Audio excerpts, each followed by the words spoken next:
2023-100124 전현준 녹화 시작하겠습니다. 저는 버블 정렬을 이용해서 인풋 데이터를 소팅하는 알고리즘을 구현했습니다. 그래서 버블 정렬에 대해서 먼저 간략하게 말씀을 드리면, 일단은 총 n개의 데이터에 대해서 n-1번 처음부터 뒤에까지 훑는 것이고, 그 훑게 되는 범위는 점점 한 칸씩 줄어듭니다.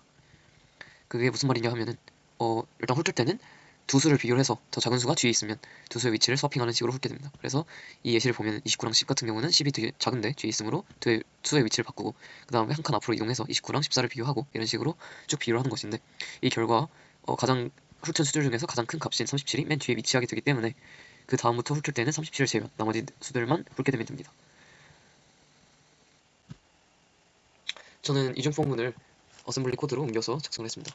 그래서 편의상 바깥쪽 부분의 반복 변수를 i, 뒤에 거를 그 두 번째로 등장하는 반복문, 안쪽의 반복문의 반복 변수를 j라고 하겠습니다. 그래서 메인에서는 일단 i를 0으로 초기화를 하고, 그 다음에 아웃풋 데이터에서 값을 저장해야 되기 때문에 이를 위해서 r4랑 i5 레지스터를 만들었습니다. r5에 실질적으로 값을 저장할 주소를 저장하겠습니다. 그 다음에 첫 번째 반복문인 루프1으로 와서 보면은 cmp랑 bq를 이용해서 탈출 조건이랑 탈출을 구현을 했고요. 그 다음에 인풋 데이터에서 값을 가져와서 비교를 해야 되기 때문에 비교할 두 수의 주소를 저장하고 있는 레지스터인 R6와 R7을 만들었습니다. 두 수는 R6가 앞에 있는 숫자의 주소이고 R7이 뒤에 있는 숫자의 주소이기 때문에 R7에 4를 또 따로 더해줬습니다. 다음 두 번째 방법은 루프2로 와서 보면은 또 마찬가지로 CMP랑 BQ를 이용해서 탈출을 구현했고요. 그 다음에 아까 마련한 R6와 R7 레지스터를 참조를 해서 실질적으로 비교해야 되는 수들을 담은 R8과 R9 레지스터를 만들었습니다.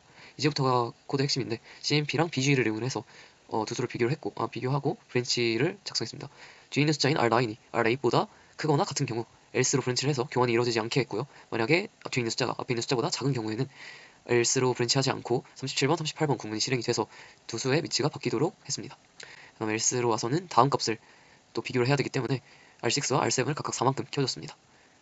그다음에 브레이크 1, 요거는 두 번째 반복문이 탈출될 경우 실행되는 건데, 여기에서는 아까 말씀드린 대로 버블 정렬 한번 훑고 나면은 가장 훑은 수들 중에 가장 큰 수가 맨 뒤에 저장이 되게 되잖아요. 그래서 그거를 그때마다 아웃풋 데이터 영역에 저장할 수 있도록 한 것입니다. 그래서 여기 구문을 잘 보시면 R10에다가 가장 큰 숫자를 집어넣고, 그거를 R5 그 인덱스 R5를 참조를 해서 저장하도록 했습니다. 근데 여기서 주의할 점은 훑은 수들 중에 가장 그 뒤에 있는 숫자를 저장한 거기 때문에 맨 앞에 위치한 숫자는 저장이 되지 않습니다. 그래서 브레이크 2로 넘어와서 보면은 얘는 첫 번째 반복문이 탈출된 경우 실행되고요. 여기에서 따로 가장 맨 앞에 있는 숫자를 따로 저장해 주었습니다. 그 다음에 57번에서 BL을 이용해서 프로그램이 H 홈워크 1 메인으로 이동해서 종료되도록 했습니다. 디버그를 하면서 자세히 보겠습니다. 그래서 여기 핵심 부분만 좀 보면, 네.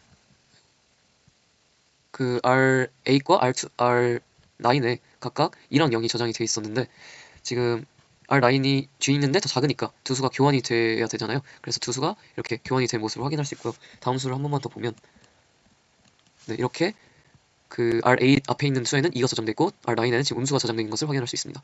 그래서 이거를 비교를 하고, 네, 교환이 당연히 돼야겠죠. 그래서 이렇게 교환이 되는 것을 확인해 주실 수 있습니다. 쭉 런을 해보면 이렇게 정렬이 되고요.